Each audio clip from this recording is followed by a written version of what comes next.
तो आज हम जिस टॉपिक को डिस्कस करते हैं तो वो है द एंथैल्पी चेंजेस। तो सबसे पहले हम स्टेटमेंट को लिखते हैं, फिर बाद में इसकी इक्वेशन को फाइंड आउट करते हैं। लेकिन ये भी सेम टू सेम कंसेप्ट और इक्वेशन वाली बातें हैं according to first law of thermodynamics की। तो स्टेटमेंट का क्या है कि the total amount of heat of a system at constant temperature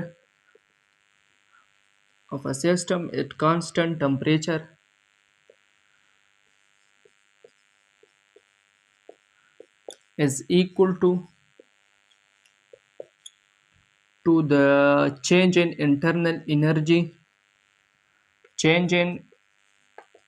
internal energy plus pressure volume।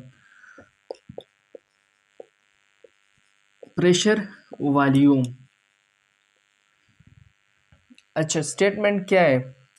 Statement कुछ इस तरह है कि मिसाल के तौर पर एक सिस्टम होता है और इसका प्रेशर कांस्टेंट होता है, तो वो बराबर होता है the change in internal energy और इसके साथ साथ प्रेशर वॉल्यूम। या आप प्रेशर वॉल्यूम की बजाय ये भी कह सकते हैं कि ये बराबर है वर्क के।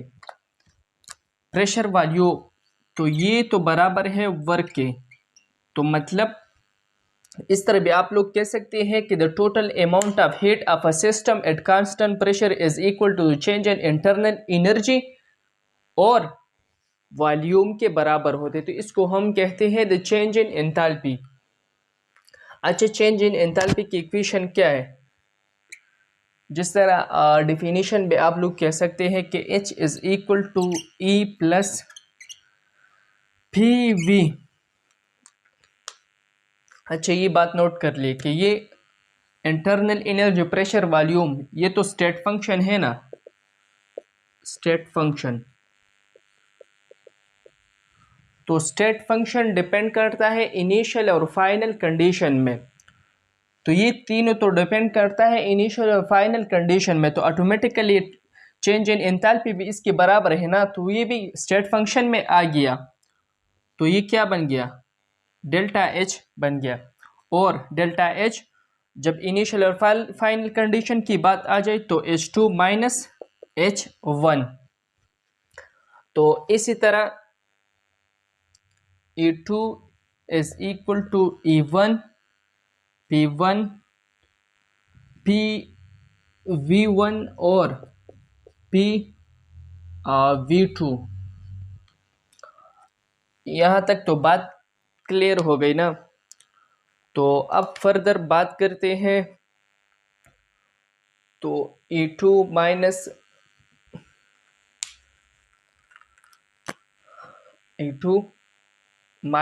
E1 और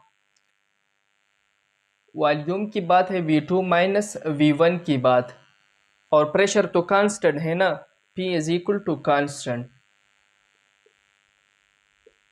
तो देख लिए यहाँ पर इनिशियल और फाइनल कंडीशन स्टेट फंक्शन की बात है, तो ये डेल्टा E हो गया ना, और ये डेल्टा V हो गया और P अपनी जगह पर। तो इक्वेशन क्या बनेगा कि H is equal to delta E plus P del V। एक इक्वेशन ये आ गया। अच्छा, अब ये सारा का स्टेटमेंट जो है, ये सारा का सारा statement according to the first law of thermodynamics की बराबर है। जिस तरह हम थर्मोडायनामिक्स में ये बात करते हैं कि energy can neither be created nor destroyed, के मतलब एक फॉर्म से दूसरी फॉर्म में एनर्जी कन्वर्ट हो जाते, तो यहाँ पर भी हीट की बात है ना कि हीट बराबर है वर्क की। तो वर्क क्या है और हीट क्या है, दोनों सेम टू सेम एनर्जी वाली बातें हैं। तो देख लिया यहाँ पर according to first law of thermodynamics इसकी इक्वेशन क्या है कि E प्लस वर्क। तो अगर हम इस तरह ले ले कि E is equal to Q minus W, एक बात तो ये नोट कर ले कि ये W बराबर है वर्क है ना, तो प्रेशर वॉल्यूम की बराबर है। तो इक्वेशन क्या बनेगा? एक इक्वेशन तो ये आ गया ना, दूसरा इक्वेशन।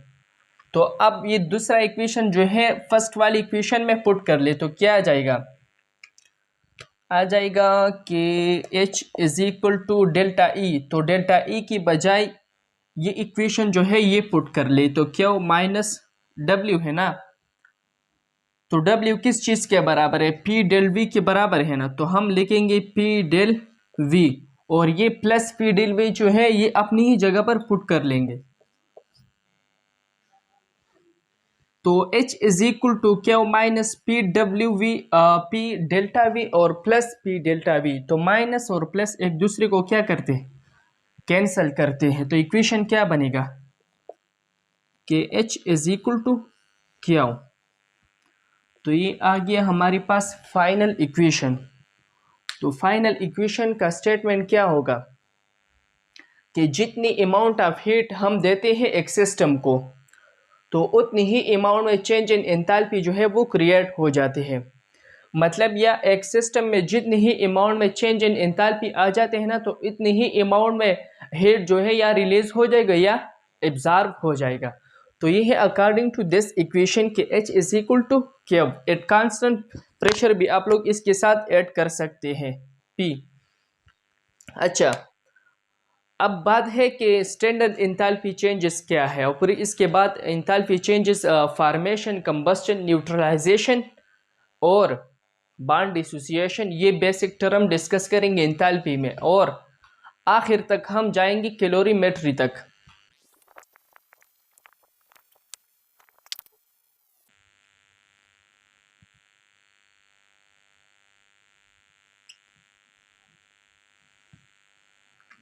तो स्टैंडर्ड एंथैल्पी चेंजेस क्या है, स्टैंडर्ड एंथैल्पी चेंजेस जो है कि मतलब जब हम एंथैल्पी चेंजेस को मेजर करते हैं ना, तो उसका एक अपना एक बैलेंसिंग कंडीशन होता है। जिस तरह मतलब अगर टेम्परेचर की बात है तो वो 298 केल्विन तक होगा और एटमॉस्फेरिक जो है वो 1 atm के बराबर हो जाएगा। ठीक है, तो ये है एक स्टैंडर्ड बैलेंसिंग बात है according to the standard enthalpy changes के द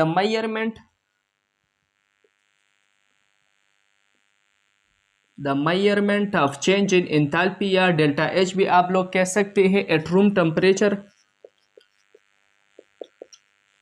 298 केल्विन और एंड 1 एटमॉस्फेरिक प्रेशर।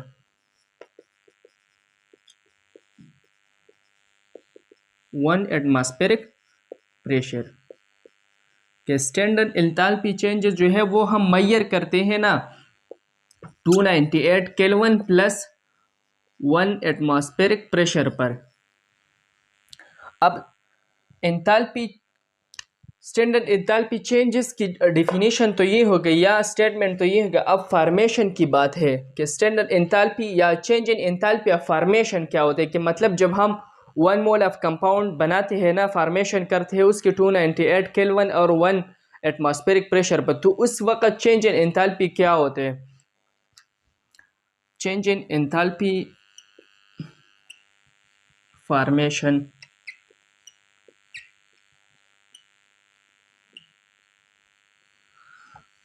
बहुत ही सिंपल बातें हैं कि the enthalpy changes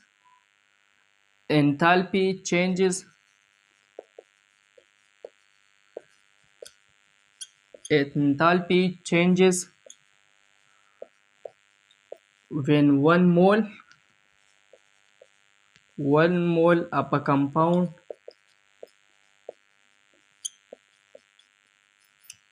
is formed।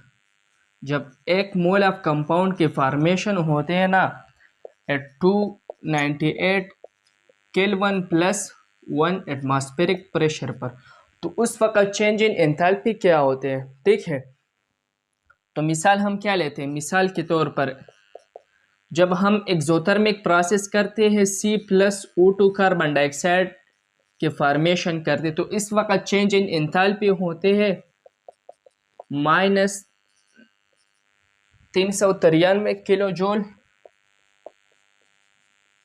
पर मोल। इस तरह एक और भी एग्जाम्पल है कि मतलब जब हम सल्फर डाइऑक्साइड की फॉर्मेशन करते हैं एक्सोथर्मिक प्रोसेस, तो उस वक्त जो चेंज इन एंथैल्पी होते हैं ना, तो वो बराबर है -296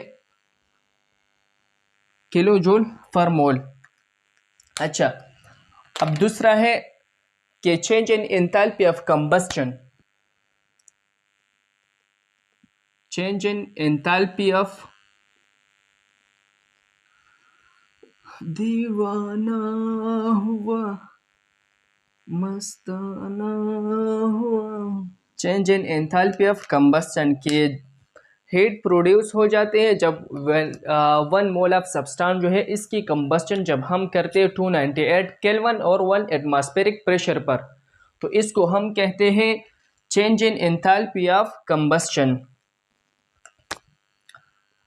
के the enthalpy changes, the enthalpy changes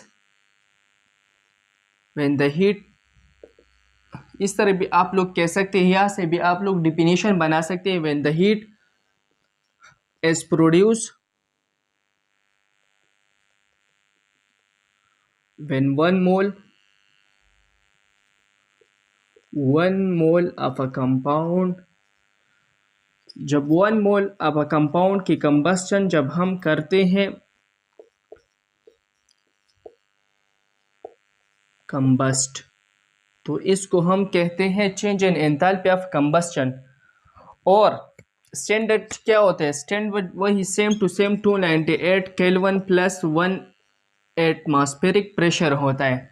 मिसाल हम क्या लेते हैं, जब हम कंबस्टन करते हैं 1 मोल ऑफ मीथेन के, मीथेन जब हम कंबस्टन करते हैं मीथेन के, तो ये है, ये बात भी नोट कर ली कि ये एंडोथर्मिक प्रोसेस है। तो उस वक़्त CH4 plus O2 is equal to CO2 plus H2O, तो चेंज इन एंथैल्पी उस वक़्त बराबर होता है 890 किलो जूल पर मोल। अच्छा, एक है standard enthalpy bond dissociation, bond या बॉन्ड एनर्जी भी आप लोग कह सकते हैं इसको, कि when 1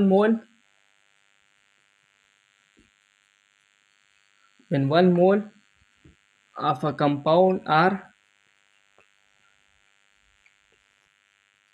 broken down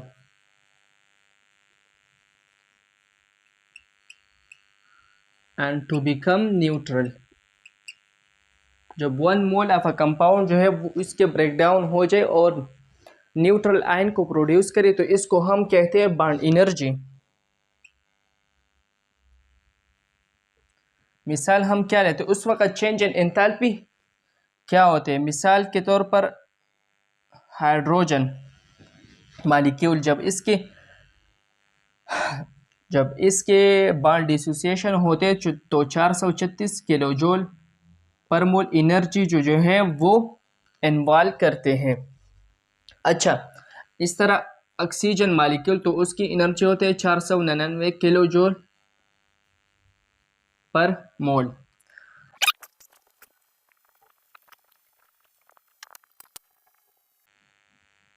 तो एंथैल्पी चेंजेस न्यूट्रलाइजेशन के मतलब, एंथैल्पी चेंजेस एंड न्यूट्रलाइजेशन क्या है कि जब एक हाइड्रोजन एक एसिड से और एक हाइड्रोक्सिल ग्रुप जो है वो एक बेस से जब आ जाती है, ये दोनों कंबाइन हो जाते हैं और एक न्यूट्रल मॉलिक्यूल्स या कंपाउंड H2O को बनाते हैं, तो उस वक्त चेंज इन एंथैल्पी क्या होते हैं, तो इसको हम कहते हैं change in enthalpy of neutralisation.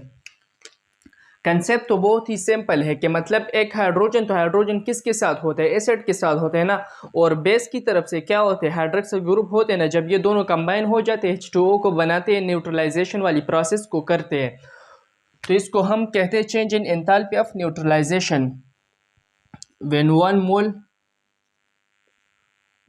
Mole of hydrogen,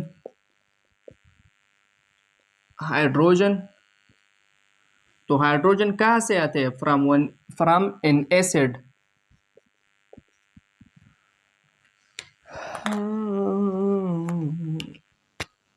and 1 mole of hydroxyl, 1 mole of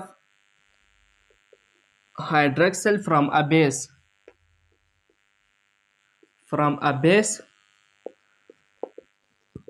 to form H2O।